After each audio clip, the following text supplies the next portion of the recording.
80 AD, the Roman Colosseum, 50,000 people screaming. In the center of the arena, a woman chained to a wooden structure. Naked, terrified, suddenly they release a bull. Not to kill her, for something worse. The guards have built a mechanical replica of a cow. They shove the woman inside and force the bull to mount her. It's an execution, but disguised as the myth of Pasiphae, the queen who had sex with a bull. The crowd applauds, children watch, senators laugh. Welcome to Roman entertainment. This isn't fiction, it really happened. The poet Martial was there at the Colosseum's inauguration, and he wrote it down. We saw Pasiphae joined to the bull. The ancient legend received testimony under Caesar.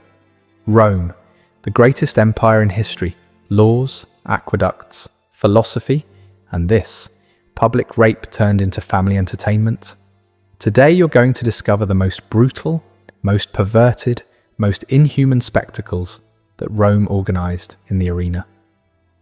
Things Hollywood would never show, that your teachers never mentioned, but that the Romans documented in detail.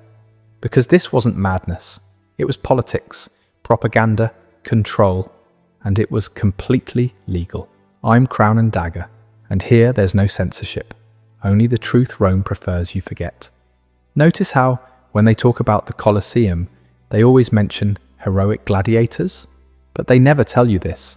Every week, Crown and Dagger unearths the most disturbing stories the world prefers to ignore. If you want unfiltered history, hit like and subscribe, because what comes next is much more brutal. Rome, 1st to 4th century AD, 60 million people, the largest empire in human history, and every major city had one thing in common: an arena, over 250 amphitheatres across Roman territory. The Colosseum held 50,000 spectators, and it was packed almost daily. Here's what you need to understand. This wasn't random violence. It was industrial-scale death. The historian Eutropius calculated that over 400,000 people died in Roman arenas across 4 centuries. That's an entire city, erased for entertainment. At the Colosseum's inauguration, Emperor Titus celebrated with 100 consecutive days of games. 9,000 animals slaughtered. That's 90 deaths per day, for fun. Emperor Trajan, after conquering Dacia, 123 days of games. 10,000 gladiators. Thousands of prisoners executed. The philosopher Seneca attended these games and wrote something chilling. I come home more greedy, more cruel, more inhuman, because I have been among humans. He watched the midday executions. Criminals tied to stakes, lions released, the crowd betting on how long each victim would scream before dying. That was lunch entertainment. Why? Because the arena did something no other institution could. It taught obedience through pleasure. When you watch a man torn apart, you learn what happens to Rome's enemies. When you cheer as someone dies, you become complicit. And that complicity was the point. According to historian Cassius Dio, Rome spent more on arena entertainment than on roads, schools, or hospitals by the 2nd century AD. They had supply chains bringing lions from Africa, criminals from Gaul, Christians from Judea. It was bureaucratic, scheduled, budgeted. Death, packaged as entertainment, delivered daily to a population addicted to brutality. What you just heard, that was the system. Now let me show you what actually happened in that sand.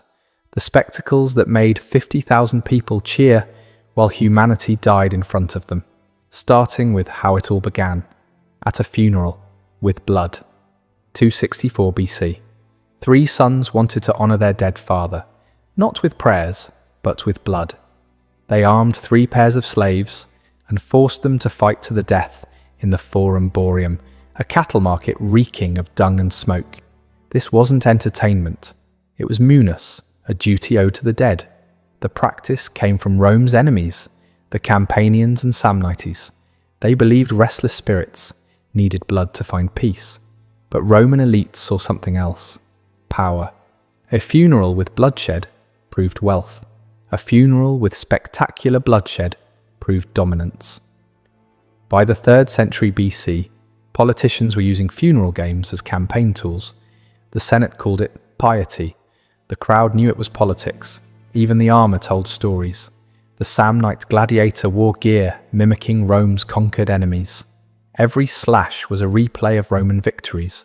Death became propaganda. Temporary wooden stands gave way to permanent amphitheaters. Temples to violence, where death whispered the same message. Rome commands men, armies, even death itself. If funeral games were how it started, what came next turned the arena into Rome's cruelest spectacle. Because Rome discovered something. Exotic suffering sells better than ordinary death.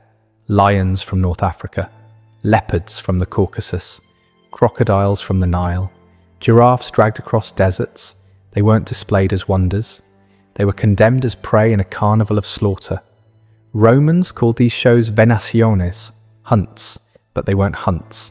They were executions of nature itself.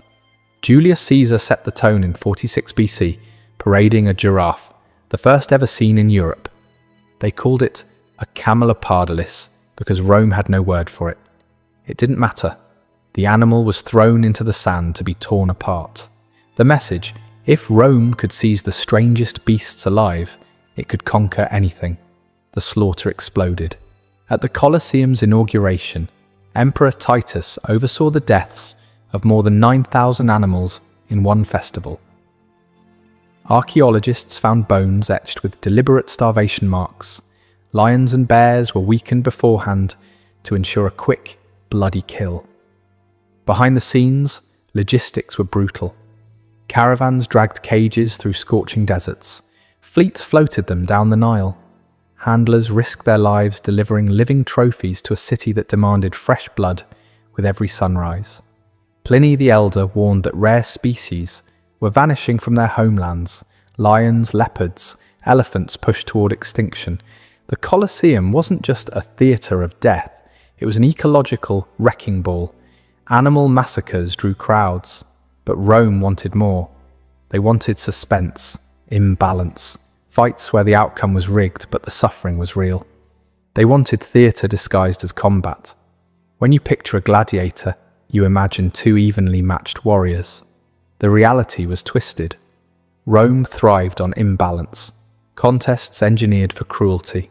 Prisoners and criminals were shoved into the arena, dressed as clowns, handed wooden swords, and sent to die against seasoned killers. The crowd jeered as the doomed flailed and fell. Public execution disguised as sport. The weapons became characters. The retiarius fought with a fisherman's net and trident against the secutor, whose helmet was designed to deflect the net. It wasn't skill. It was suspense. Would the net ensnare or would the sword break through?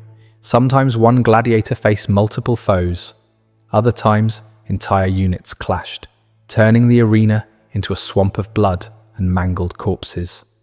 The helmets were weapons of torment. Some narrowed vision, forcing fighters to stumble half-blind while the audience roared with laughter.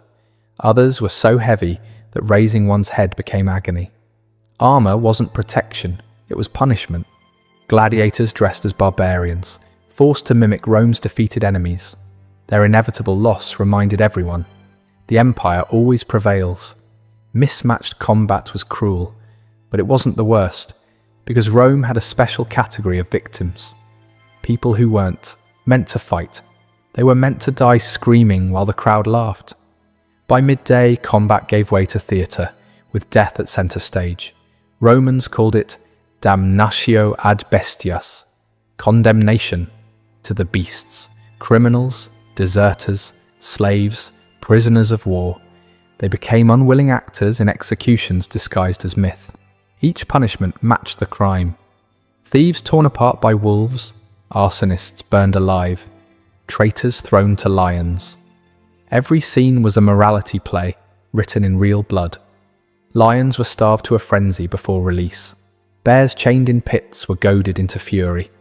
The uncertainty, would the beast strike fast or toy with its prey, kept the stands howling for more. During Emperor Trajan's celebrations after conquering Dacia, thousands of captives were slaughtered over 123 days. It wasn't random.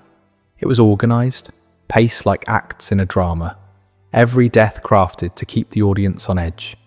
The historian Strabo recorded victims tied to stakes with wild boars released.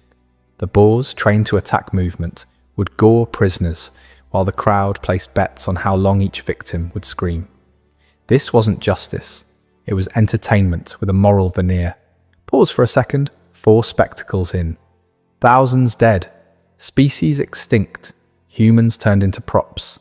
And if you think this is the worst Rome did, you're wrong. Because what comes next is where execution stopped being about death and became pure, sadistic theatre. For the condemned, it wasn't enough to die. They had to perform their demise, acting out Rome's myths with their own bodies. Prisoners forced to play doomed heroes. Orpheus, the musician who tamed beasts. In myth, animals sat enchanted. In the arena, a bear was released mid-performance and mauled the singer to death. The poet Martial witnessed this. We saw Orpheus. If he delayed, the beasts would have obeyed, but he was torn apart. Another victim forced to play Daedalus, suspended on crude wings. He soared briefly before plunging to the beasts below. Martial quipped, "The man must have wished for real feathers." The most grotesque, Pasiphae and the bull. One show staged her union with a mechanical beast, followed by a mauling that blurred execution, humiliation, and pornography. Tertullian recorded that female prisoners were sometimes dressed as priestesses and violated in front of the crowd before being killed. The message? Rome owned its myths just as it owned its people. Heroes, villains, kings, queens. None were safe from being rewritten as props in a pageant of death. For spectators, sideshows. For the condemned, agonizing